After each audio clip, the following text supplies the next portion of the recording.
Hi guys! Because it's Friday, it's Munggo Day. Ayan nga, pinalambot ko na yung munggo. Ang sikreto nito, para mas mabilis siyang lumambot, ay ibabad yung magdamag sa tubig at asin. Yan, igigisa na lang natin yan. Ayan, ito magigisa na ako dito sa kabila ng bawang. Bawang.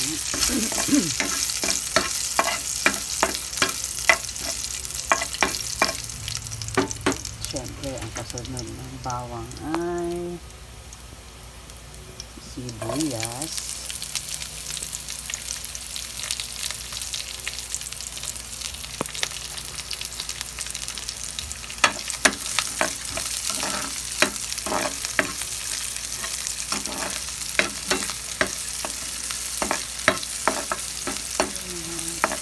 seconds lang dito yung sibuyas, tapos sunod na natin yung kamatis.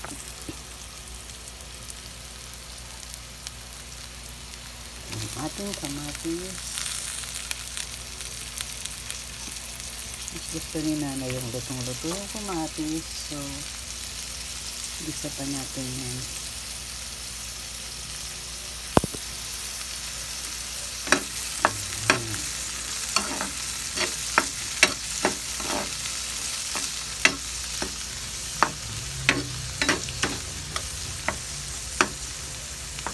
Hintayin lumambot yung kamatis. Pag malambot na yung kamatis,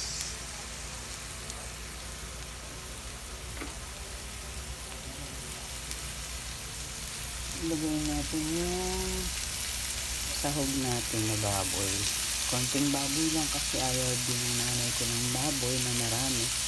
At huwag kalimutan ang Knorr pork cubes. Knorr pork cubes. Bakayan na yan. Ayan. Bisa-bisa lang yan.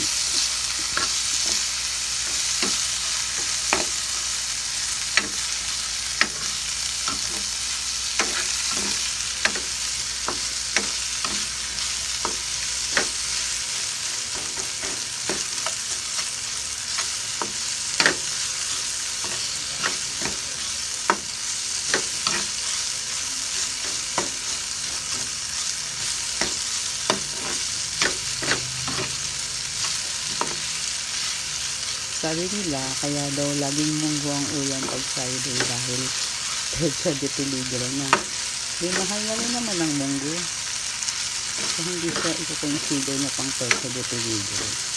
Nakasanayan na ito ng mga Pilipino talaga na magluto ng munggo every Friday. And it's Friday, it's Munggo Day.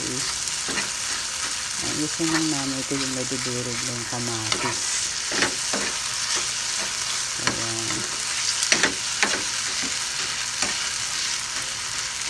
Dinudurog ko talagang kamatis. Pag malambot na siya. Tapos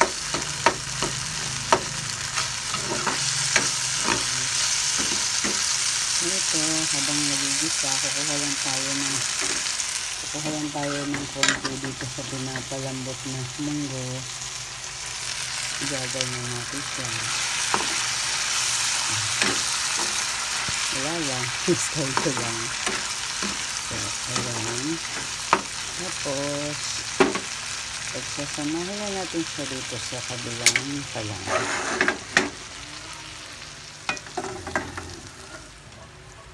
Dito muna siya palalambutin ng konting oras pa.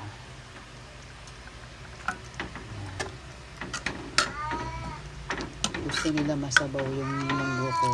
So, ayan, medyo masabaw yan. So, dadagdagan ko na lang yan ng konting asin. Yun na. Luto na.